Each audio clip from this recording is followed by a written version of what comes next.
Camera নিয়ে চলে আসছে, এসে বলছে যে 200 টাকায় ভারত সেবাশ্রমে রুম পাবে, 300 টাকায় রুম পাবে। আদৌ কিন্তু এরকম কিচ্ছু নেই।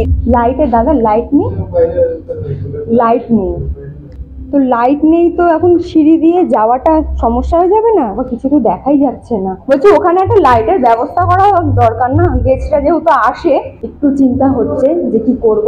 যাই হোক, তোমরা সাথে থাকো, দেখতে থাকো, আমি জানিয়ে দেবো। ভারত সেবা আশ্রমের কিছু মানুষের আমি ভিডিও দেখেছিলাম যে 200-300 টাকায় নাকি রুম পাওয়া যায়।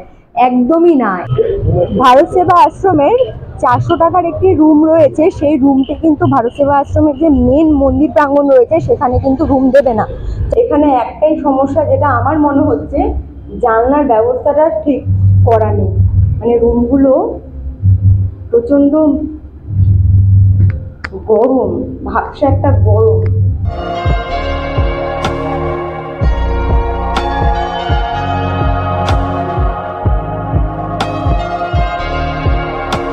কিন্তু সোজা চলে এসেছি ভারত সেবা আশ্রমে। এখানে গিয়ে দেখবো আমি রুম পাবো কি পাবো না, সমস্ত কিছু তোমাদের জানিয়ে দেবো। তো চলো আগে ভেতরে গিয়ে কথা বলা যাক।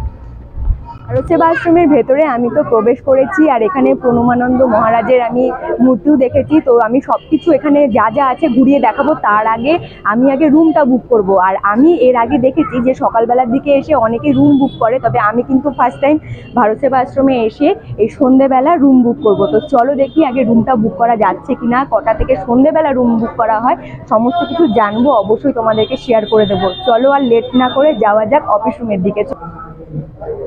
অফিস রুমের সামনে যাওয়ার আগে তোমাদেরকে আরও একটি কথা আমি জানিয়ে দিচ্ছি। এখানে রুম বুক করতে গেলে কিন্তু আধার কার্ডের জেরক্সটা মাস্ট লাগবে। আমি কিন্তু সাথে করে আধার কার্ডের জেরক্স নিয়ে এসেছি। চলো রুমটা বুক করে নিই। অফিস রুমের সামনে এসে এখানে দেখছি এখানে কিন্তু লাইনের একটি ব্যাপার রয়েছে। এই হলো অফিস রুম, আর ইনারা এখন রুম বুক করছে, তারপরে ইনারা আছে, তারপরে আমি লাইনে দাঁড়িয়ে আছি। ইনাদের রুম বুক করাটা হয়ে গেলে পরে আমিও কিন্তু রুমটা বুক করে নেবো। আর আমি এখানে কিন্তু পুরীতে 2 দিন থাকবো। তো চলো 2 দিনে আমার কত টাকা রুম ভাড়া লাগছে সমস্ত কিছু আস্তে আস্তে শেয়ার করতে থাকবো। আগে রুমটা বুক করে নিই। অফিস রুমের সামনে গিয়ে যখন বসলাম রুম নেওয়ার জন্য, গুরুজি আমাকে ফার্স্টে বললেন 500 টাকা বের করো। তখন আমি গুরুজিকে বললাম 500 টাকার আমি কোনো রুম নেব না, আমি একদম লো বাজেটে 200 বা 300 টাকার যে রুমগুলো রয়েছে সেই রুমগুলো নেব। এই বলাতে আসল সত্যটা কিন্তু বেরিয়ে এলো। আশা করছি তোমরাও সমস্ত কিছু জানতে পারবে। এই হলো ভারত সেবা আশ্রমের মেন প্রাঙ্গণ। এখানে রুম নিতে হলে তোমাদেরকে 500-600 টাকা খরচা করতে হবে। এখানে তোমরা 200-300 টাকায় কোনো রুম পাবে না। ভারত সেবা আশ্রমের 400 টাকার একটি রুম রয়েছে, সেই রুমটি কিন্তু ভারত সেবা আশ্রমের যে মেন মন্দির প্রাঙ্গণ রয়েছে সেখানে কিন্তু রুম দেবে না। 400 টাকার রুম নিতে হলে বাইরে একটি রুম রয়েছে, সেখানে কিন্তু যেতে হবে রুম নেওয়ার জন্য। তো আমি সেখানেই যাচ্ছি, এখানকার একজন আর কি আমাদের নিয়ে যাচ্ছে। আমি আগে বললাম যে রুমটা আগে আমি দেখবো, দেখে তারপরে আমি ডিসাইড করবো যে আমি থাকবো কি থাকবো না। কারণ আমি আসাকালীন একজন রুম নিয়েছিলেন, তবে রুম নেওয়ার পরে তিনি আবার টাকা ফেরত নিয়েছে, কারণ তার রুমটা পছন্দ হয়নি। অবশেষে অনেকটা পথ অতিক্রম করে এসে পৌঁছালাম স্বামী প্রণবানন্দ মিউজিয়ামে। বাইরে থেকে বিল্ডিংটা তো বেশ বড়, তবে এখানকার রুমগুলো কতটা ভালো সেটাই এবারে ভিডিওর মাধ্যমে আমি তো তুলে ধরেছি এবং আমিও ঘুরে দেখেছি। চলো তাহলে তোমাদেরকেও একটু দেখিয়ে দিই এখানকার রুমগুলো কিরকম। চলে এসো, এই হলো রুম, এই হলো রুম। রুমের মধ্যে 2টো বালিশ আছে, বেড আছে, ওয়াশরুমটা দেখে নিচ্ছি। চলে এসো, ওয়াশরুমটাও ঠিকঠাকই আছে, খুব একটা খারাপ যে বলবো তা না। এখন ডিসাইড করবো যে থাকবো কি থাকবো না, কারণ 3 তলার ওপরে উঠতে সত্যি রিসুকে নিয়ে একটু প্রবলেম হচ্ছে। তাই একটু চেষ্টা করবো কথা বলে যে যদি নিচে থেকে রুমটা পাওয়া যায়। এই হলো একটি রুম, আরও একটি রুম দেখিয়ে দিচ্ছি। 14 নাম্বার রুম। 14 নাম্বার রুমটা এরকম, এখানেও বেড রয়েছে, ওইদিকে টেবিল চেয়ার আর ওয়াশরুম রয়েছে, বেসিনের ব্যবস্থা রয়েছে। তবে হ্যাঁ, এখানে একটাই সমস্যা যেটা আমার মনে হচ্ছে, জানলার ব্যবস্থাটা ঠিক করা নেই। মানে রুমগুলো প্রচণ্ড গরম, ভাবসা একটা গরম, জানলার ব্যবস্থাটা ঠিক আমার মনে হলো না। দেখছি এবারে কি করছি না করছি সমস্ত কিছু তোমাদের আমি জানিয়ে দেবো। একটু চিন্তা হচ্ছে যে কি করব। যাই হোক, তোমরা সাথে থাকো, দেখতে থাকো, আমি জানিয়ে দেবো। এখানে তোমরা রুম তো অনেকগুলোই পেয়ে যাবে, কিন্তু রং চং করা থাকলে পরেও রুমের ভেতরের পরিস্থিতি দেখে হয়তো অনেকেরই থাকতে ইচ্ছে করবে না। উপরে কোন দিকে লাইটের দাদা লাইট নেই, লাইট নেই তো, লাইট নেই তো এখন সিঁড়ি দিয়ে যাওয়াটা সমস্যা হয়ে যাবে না?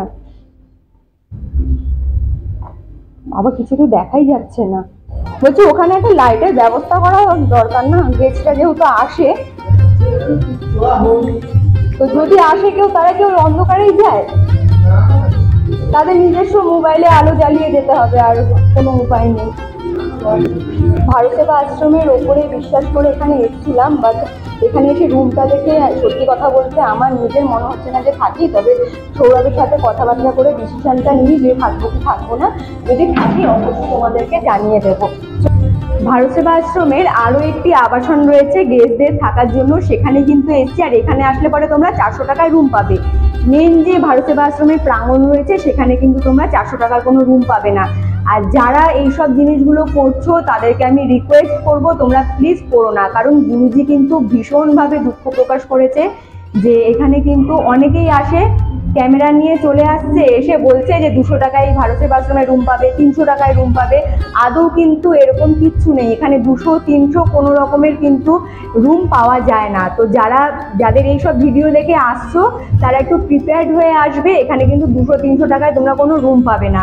আমিও কিন্তু ভেবেছিলাম এখানে 200 বা 300 টাকার মধ্যে রুম পেয়ে যাব, তবে আজকে এসে এখানে মহারাজ আর কি ভীষণভাবে দুঃখ প্রকাশ করলো যে কিছু মানুষ আছে শুধুমাত্র কয়েকটা ভিউজের কারণে, নিজের চ্যানেলটাকে বড় করার কারণে এসে ভারতসেবা আশ্রমকে বদনাম করে যাচ্ছে। প্লিজ আমি হাত জোর করে রিকোয়েস্ট করছি তোমরা এই জিনিসটা করো না। মানে এতে কি হবে, তোমরা করছো ঠিক আছে, কিন্তু তোমাদের জন্য যারা ভালো কাজ করছে, ভালো মানুষের কাছে পৌঁছাতে যাচ্ছে, তারা কিন্তু খারাপ হয়ে যাচ্ছে। এই জিনিসটা প্লিজ তোমরা করো না। তো চলো চলে এসো, এবারে আমি তোমাদের জানিয়ে দেবো যে আমি এখানে থাকছি কি থাকছি না। তবে হ্যাঁ, রুমগুলো আমি তোমাদের দেখিয়ে দিলাম।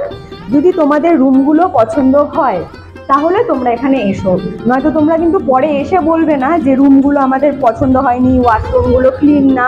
ঠিক আছে, আমাকে ব্লেম করতে পারবে না। আমি পুরোটা তাও এখানে চেষ্টা করলাম দেখিয়ে দেওয়ার।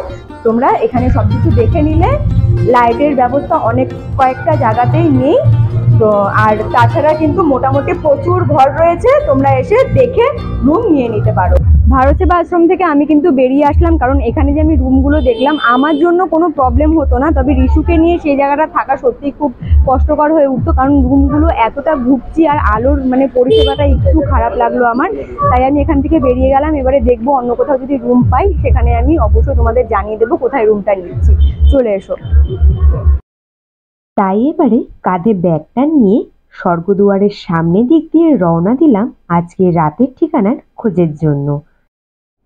ভারতসেবা আশ্রম থেকে বাইরে বেরিয়ে চলে এসেছি। তোমাদেরকে তো বললাম যে সেখানে আমার রুমগুলো দেখে খুব একটা ভালো লাগেনি, মানে ভালো লাগলেও রিশুর জন্য আমি সেই জায়গাটা আর বেছে নিতে পারলাম না।